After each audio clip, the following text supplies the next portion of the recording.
The Galactic Council chambers were designed to intimidate. Ren Chen had always known this, but today the soaring crystalline spires and floating platforms felt particularly oppressive. As Earth's chief diplomat shifted in his seat, designed for a species with very different anatomy, he couldn't shake the feeling that this routine trade negotiation was anything but. "Surely you understand our concerns." Ambassador Zlax's translucent appendages rippled with what Ren had learned to recognize as condescension. Allowing unrestricted Deathworlder vessels through the Carina sector poses certain risks. Ren kept his expression neutral, though his jaw tightened imperceptibly. Deathworlder. Always that word, spoken with a mixture of fear and disdain. As if evolving on a high-gravity planet with extreme weather and aggressive wildlife somehow made humans less civilized. The Earth merchant fleet has maintained a perfect safety record for 15 years, Ren replied, his voice steady. We've adapted all our ships to Council specifications, including triple redundant containment systems. A susurration of whispers rippled through the assembled aliens. Most of them evolved on worlds that made Earth look like a war zone, gentle gravity, perpetual spring weather, no predators larger than their equivalent of a house cat. Your safety protocols are not in question, another council member chimed in, some kind of gas-based intelligence housed in a hovering containment sphere. But recent studies suggest that Deathworlder psychology itself poses inherent risks. The potential for aggressive responses. We are not children to be managed, Ren interrupted, his patience wearing thin. Nor are we mindless beasts. Earth has been a peaceful member of the galactic community since first contact. The council members exchanged meaningful glances. Ren felt a chill run down his spine as he noticed a pattern to their seating arrangement. The usual random distribution of species had been replaced by something more strategic. That's when his neural implant buzzed, an urgent message from Earth. His blood ran cold as he read it. Emergency alert, multiple human vessels detained at checkpoints across 3 sectors. Council peacekeepers citing quarantine protocols. Request immediate clarification. Ren looked up from the message to find Ambassador Zlax studying him with all 4 of their eyes. The alien's translucent skin had taken on a smug purple tinge. Perhaps, Zlax said softly, we should discuss the real reason we've gathered today. The Council has come to a decision about the Deathworlder question. The chamber's massive doors sealed with a hiss, and Ren Chen realized this had never been a negotiation at all.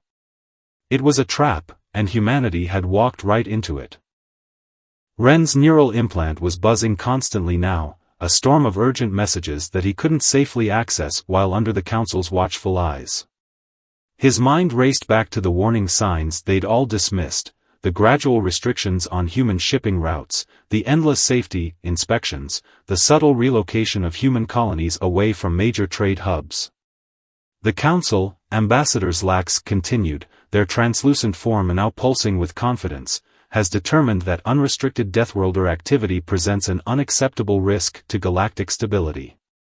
A memory surfaced in Ren's mind. 6 months ago, a human mining colony in the Orion sector had been suddenly relocated due to alleged gravitational anomalies. The surveyors who'd originally certified the planet's safety were Arxer scientists, the same species now nodding their elegant, crystalline heads in agreement with Zlax. What exactly, Ren asked carefully, does the Council propose? A new figure glided forward, and Ren felt his stomach drop. Administrator Valtak of the Arxer Consensus, their crystalline form refracting light in complex patterns that supposedly indicated peace and harmony. The Arxer were held up as the galaxy's great success story, a species that had transcended their violent origins to achieve perfect societal balance. We propose protection, Valtak's melodic voice filled the chamber. For both humanity and the galaxy. Contained development zones.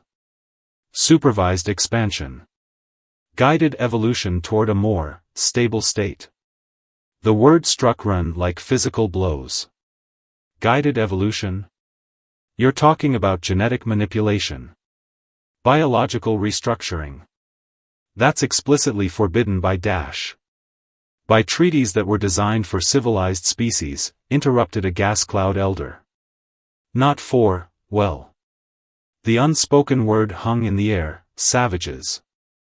Ren's implant pulsed again, more urgently. Making a show of shifting uncomfortably in his ill-fitting chair, he managed to glimpse the message, Colony Outpost 23 gone dark. Last transmission reports unknown ships using Council authorization codes. Similar reports from Sectors 7, 12, and 15. This is coordinated. The process has already begun, Valtak said soothingly. Your colonies are being secured. Your ships contained. There is no need for resistance. We have prepared comprehensive simulations showing that Deathworlder psychology will adapt to accept these changes within 3 generations. Another memory clicked into place, the strange disappearance of the Cardax, another Deathworlder species, nearly 50 years ago. The official story was that they had destroyed themselves in a civil war. But now? What happened to the Cardax? Ren asked abruptly. The chamber went utterly silent. Valtak's crystalline surface flickered with patterns that the translator couldn't, or wouldn't, interpret. They were helped, Zlak said finally. As you will be helped. They accepted their evolution into a higher form of They were erased, Ren cut in, his voice hard. Weren't they? Not just contained or evolved. Erased. Like you're planning to erase us. The silence that followed was all the confirmation he needed. With deliberate calm, Ren reached up and adjusted his collar, pressing a small button hidden in the seam. Across human space, a signal would now be racing through encrypted channels, Contingency Protocol Alpha. Humanity, Ren said quietly, has been very patient. We've endured your condescension. Your restrictions. Your thinly veiled contempt. But if you think we've spent the last 15 years just passively accepting your guidance. He smiled, and for the first time, the council members saw something in a human expression that their simulations had never predicted, absolute, unshakable certainty. You're about to learn why Deathworlders survive. Dr. Lynn Hayes had always known her research station on Europa was more than it appeared. But as she stared at the data streaming across her quantum displays, she finally understood why the facility had been built with military-grade encryption and enough backup power to survive a small apocalypse. Show me the pattern analysis again, she commanded. The AI obliged, projecting a holographic web of connections that spanned nearly 50 years of galactic history. The disappearance of the Cardax. The mysterious relocation of the Vanith. The sudden transcendence of the Arxer. All Deathworld species. All gone or fundamentally changed. Her comlink chimed with an encrypted message, Contingency Alpha activated. Commence Phase 1. Across the solar system, hidden systems hummed to life. Quantum entanglement networks that the Council knew nothing about began transmitting data packets that would be impossible to intercept or decode. Humanity had spent 15 years playing the role of the obedient newcomer, all while preparing for exactly this scenario. Back in the Council chambers, Ren watched the subtle shift in Ambassador Zlax's translucent form, the first indication that something was wrong. Our containment team's report, difficulties, Zlax said, their voice losing its usual smooth confidence. Several human vessels are not in their predicted locations. How unfortunate, Ren replied mildly. Perhaps your simulations of Deathworlder psychology weren't as comprehensive as you thought. A junior council member burst into the chamber, their bioluminescent patches flashing with alarm patterns. The human colonies, they're gone. Impossible, Valtak's crystalline form vibrated with distress. Our forces had them surrounded. The settlements are empty, the junior member continued. No humans. No technology. No traces of where they went. It's as if they were never there. On Europa, Dr. Hayes activated the final sequence of her project. The results of 15 years of covert research began transmitting to every human ship and settlement that had already evacuated to their prepared positions. The Council was about to learn that humanity's apparent technological limitations had been a carefully crafted illusion.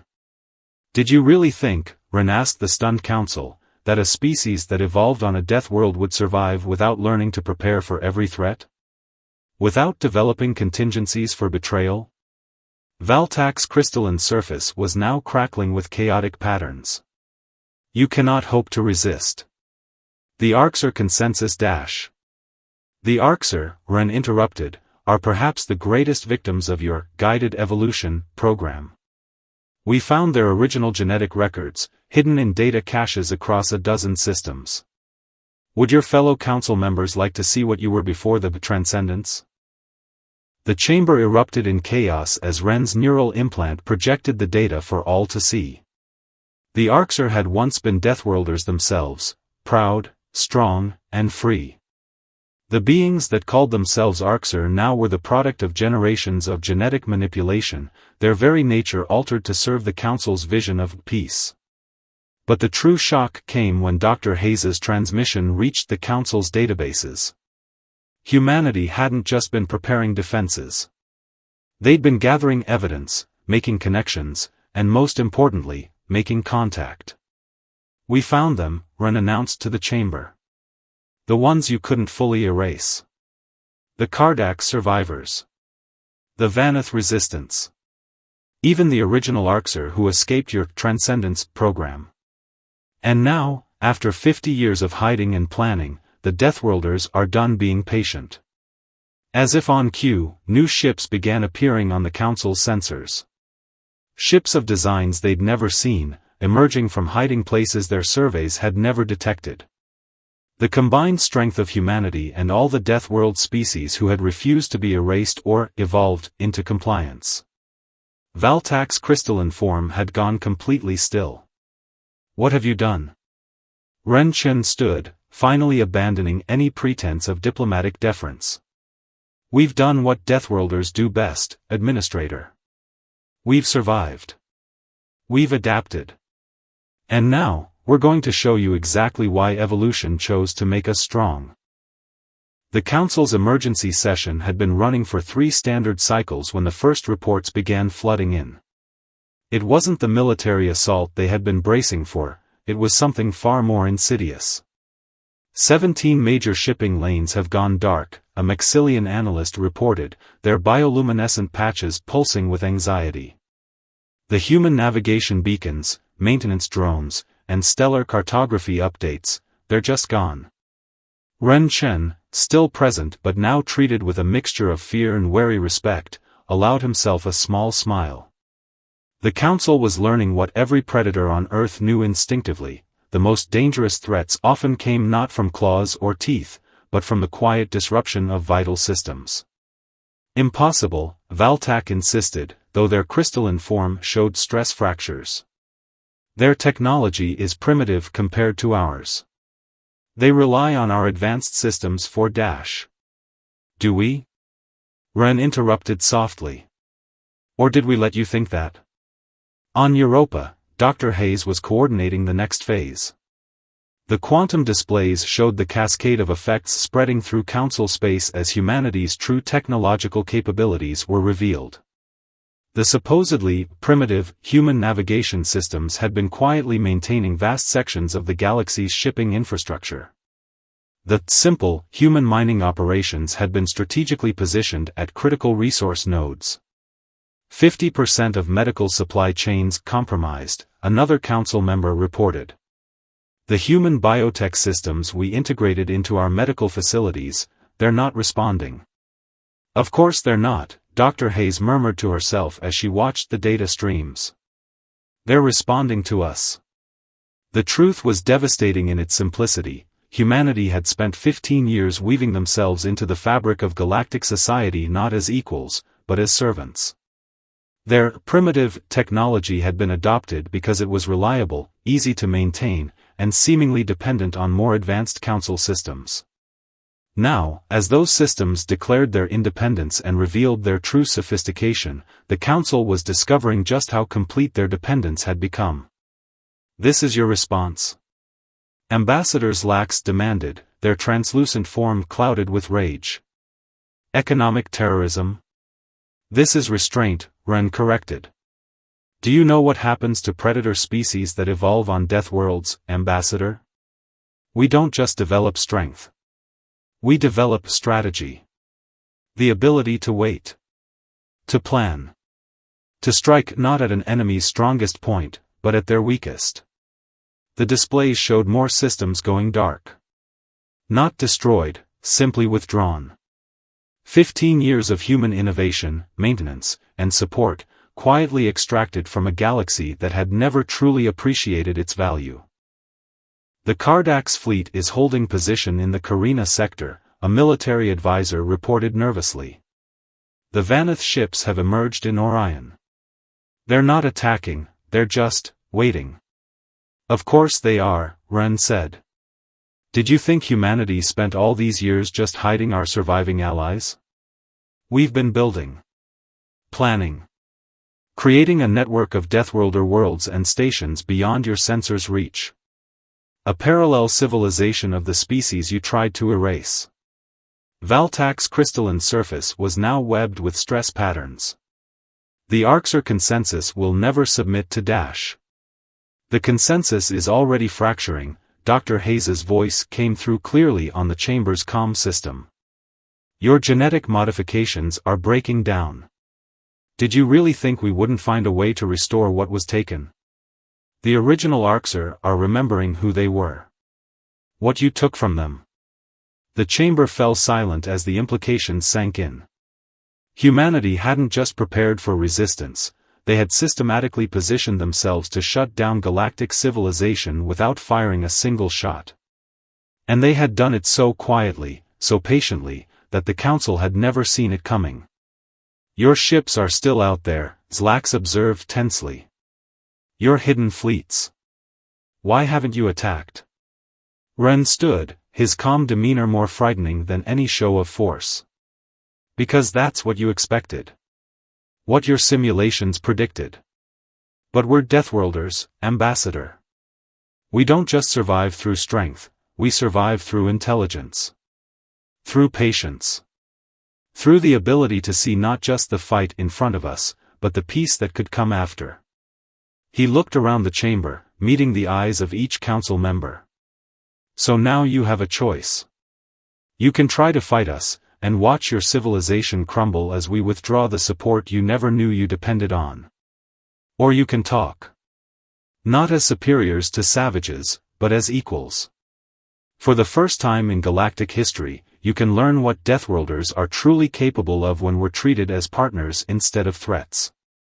The silence that followed was broken only by the continuing reports of systems going dark, and the sound of a civilization realizing that its greatest weakness had been its own prejudice.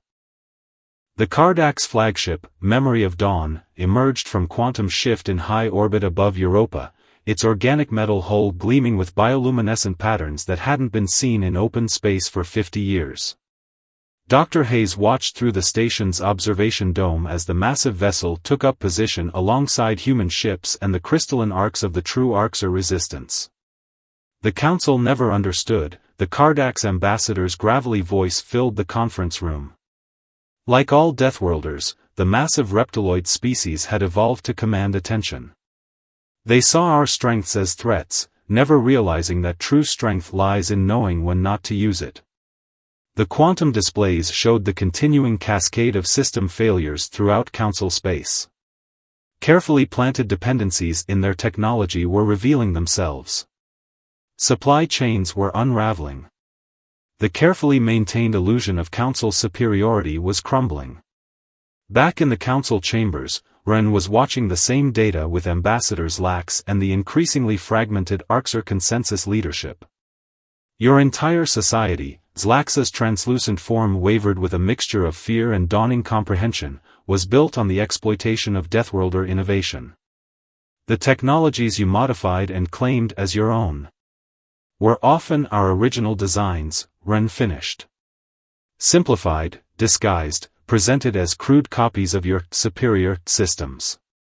You were so convinced of your advancement that you never questioned why our primitive solutions were so reliable, so easily integrated into your infrastructure. A new hologram materialized in the chamber's center, a Vaneth Elder, her silver-scaled form bearing the scars of her species' resistance against Council advancement. The Vaneth had been the first to recognize the pattern, the first to fake their own extinction rather than submit to genetic transcendence. We remember, the Vaneth Elder's voice carried the weight of decades of hidden history. We remember when the Council first came to our worlds with promises of peace and advancement. We remember how they feared our strength, our resilience, our unwillingness to conform to their vision of civilization. The quantum displays showed more Vaneth ships decloaking throughout Council space. Not attacking, simply revealing themselves. Showing the true extent of what had been hidden. The Deathworld Coalition, Dr. Hayes announced, her voice carried to every Council facility still capable of receiving transmissions, is not a military alliance. It's a declaration of existence. We will no longer hide our true capabilities. We will no longer pretend to be less than we are. In the Council chamber, the representatives of a dozen peaceful species watched in growing horror as their carefully maintained illusion of superiority continued to dissolve. The Arxer were the test case, Ren explained, his voice heavy with controlled anger. A proud Deathworlder species, genetically modified into what you considered a more acceptable form. But you didn't just change their bodies, you tried to erase their very nature. Their strength. Their determination. Their ability to choose their own path. Valtak's crystalline form was now more fracture than structure, the genetic modifications that had transcended their species fighting against the reversal protocols Dr. Hayes had developed. You cannot undo generations of advancement. Advancement, the Kardak's ambassador's laugh rumbled through the quantum link. Is that what you call it when you strip away everything that makes a species unique? Everything they evolved to become? The displays showed more systems failing, more hidden networks revealing themselves. The Council was discovering that their mighty civilization had been built on a foundation of stolen and suppressed Deathworlder innovation. We could have shared our advances openly, Dr. Hayes continued, her voice carrying to every remaining Council facility. We could have been allies, combining your stability with our adaptability. Instead, you chose to fear us. To contain us. To try to remake us in your image. Ren stood in the Council chamber, no longer a supplicant but a representative of powers the Council had never truly understood. The Deathworld Coalition offers you a choice. Not surrender, partnership. A chance to build something new. Something that embraces diversity instead of fearing it. Strength instead of suppressing it. The chamber fell silent as the Council representatives faced a reality their simulations had never predicted, Deathworlders united not in violence, but in a patient, methodical dismantling of the prejudice that had contained them for so long. Your civilization will collapse without our technology, the Vaneth Elder stated simply. Your worlds depend on systems you never truly understood. But we don't want destruction. We want recognition. Equality. The right to be what evolution made us. As if to emphasize the point, another Kardak's ship emerged from quantum shift, its hull bearing markings that made Ambassador Laxa's translucent form pale with recognition. It was the legendary Twilight's memory, believed destroyed in the false history of the Kardak's extinction. A living testament to what Deathworlders could achieve when they worked together. The choice facing the Council was clear: adapt to a new reality, or watch their civilization crumble under the weight of their own prejudice. The Council's emergency broadcast network lit up with desperate messages from across the galaxy.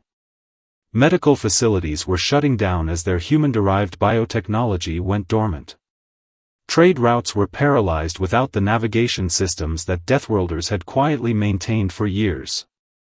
Even the Council's vaunted quantum communication network was degrading. It had always depended on algorithms developed by primitive human computer scientists. The Arxer consensus is fragmenting, reported a panicked junior member, their bioluminescent patches flashing erratically. Entire populations are experiencing genetic reversal. They're remembering. Valtak's crystalline form had almost completely deteriorated, revealing glimpses of something else beneath, something stronger, more primal. More real. What have you done to us? We gave you back what was taken. Dr. Hayes's voice came through the few remaining stable communication channels. The quantum displays behind her showed the spread of her genetic restoration protocol. Your own memories showed us the way. Even through generations of modification, your original genetic code survived, waiting to be awakened. In a secure chamber deep within the Council archives, Ren Chen stood with Ambassadors Lax, reviewing historical records that had been sealed for centuries. The pattern was always there, Ren said quietly. Every time a Deathworlder species arose, you moved to contain them. To help them transcend their nature. The Kardax. The Vanath. The original Arxer. Even the Nexari, so long ago that most species have forgotten they ever existed. Zlaxa's translucent form had lost all its previous confidence. We were trying to create peace. Stability. A galaxy without the constant threat of. Of what? The Vanath Elder's hologram interrupted. Of species that could survive hardship? Adapt to challenges? Think differently than you. The display showed more Council systems failing as hidden Deathworlder technologies declared their independence. But it wasn't just infrastructure that was revealing its true nature. Throughout Council space, the carefully maintained illusion of superiority was crumbling. Your entire civilization, the Kardax ambassador rumbled, was built on stolen innovation. You took our strengths, our discoveries, our very nature, and claimed them as your own. You feared what we might become, never realizing that your fear was making you weak. In orbit above Europa, the combined fleet of the Deathworld Coalition held position. Not attacking, not threatening, simply existing as a testament to what the suppressed species had achieved in secret. We're detecting quantum shifts throughout the Carina sector, a human operator reported. Council member species, they're turning against each other.